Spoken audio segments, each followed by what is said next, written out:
ভাইরে, আমরা এখন কম বেশি সবাই নারী ফুটবলার ঋতুপর্ণা চাকমাকে চিনি। এখন যাকে পোলাপান গুলবাহার বানিয়ে দিচ্ছে।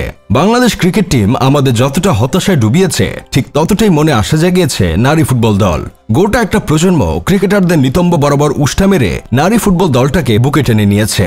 নারী ফুটবল দল যখনই কোনো ম্যাচ জিতে, তখনই আলোচনার কেন্দ্রবিন্দু থাকে ঋতুপর্ণা চাকমা, কারণ সে প্রতি ম্যাচে কম বেশি গোল করে। তার উপর মেয়েটা দেখতে কিউট। ইনস্টাগ্রাম ফেসবুকে সুন্দর সুন্দর রিলস বানিয়ে তরুণদের বুকে সুনামি বয়ে দেয়। কয়েকদিন ধরে একটা পোস্ট চোখের সামনে পড়ছিল, ঋতুপর্ণার মায়ের ক্যান্সার, টাকার অভাবে চিকিৎসা করাতে পারছে না। এটা দেখে খুব খারাপ লাগছিল।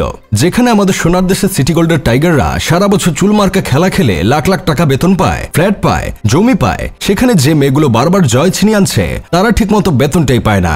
আজ একটা নিউজ দেখে কলিজাটা ঠান্ডা হয়ে গেছে। ঋতুপর্ণা চাকমার মায়ের পাশে আছেন তারেক রহমান। জি ভাই, আপনারা ঠিকই শুনেছেন।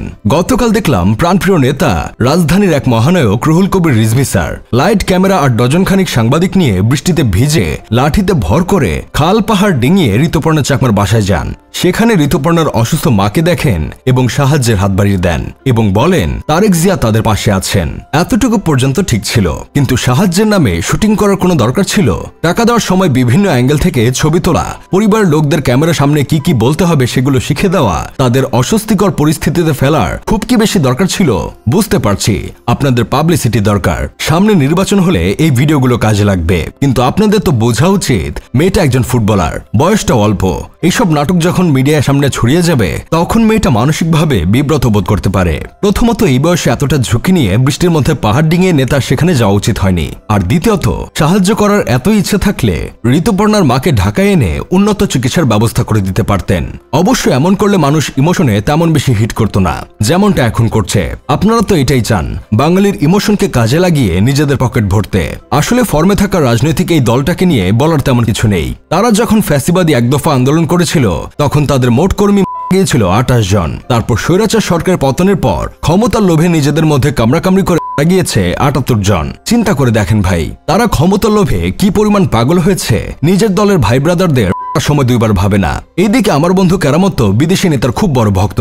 মাইক্রোফোন হাতে পেলেই সে গলা ফাটিয়ে চিৎকার করে বলে, এখন আপনাদের মাঝে বক্তব্য রাখবেন আমাদের প্রিয় অভিভাবক, রাজপথের লড়াকু সৈনিক, অন্ধের লাঠি, ল্যাংড়ার হুইল চেয়ার, মাথা গরমের সময় ঠান্ডা বরফ, মিটিং এ বসে ঘুম আসলে জাগানো সাইরেন, জননেতা বিদেশ রহমান। তিনি শুধু নেতা না, তিনি হলেন সেই টাইপের মানুষ যাকে দেখে কাচ্চি বিরিয়ানির হাড়িও নেতাগিরি শিখতে চায়। তিনি এমনই ক্যারিশম্যাটিক যে খালি হেসে উঠলেই চাঁদা উঠে পল্টনে আর ভাগ যায় লন্ডনে। তিনি দলের দুষ্ট নেতাদের জন্য ডিজিটাল ব্যাট, রাজনৈতিক হেলমেট ছাড়া মাঠে নামা তরুণদের বর্ম, আর যারা মাইক্রোফোনে চিল্লা ফ্যাসাদ বাঁধায় তাদের জন্য রিমোট কন্ট্রোল সাইলেন্স মোড। তিনি এমন নেতা যাকে দেখে বাংলাদেশ ব্যাংকের টাকাও সাবধান হয়ে চলাফেরা করে। চিন্তা করেন ভাই অবস্থা। কেরামতের মতো এমন আদর্শ কর্মী বিদেশি নেতা কি আর কোনোদিন পাবে?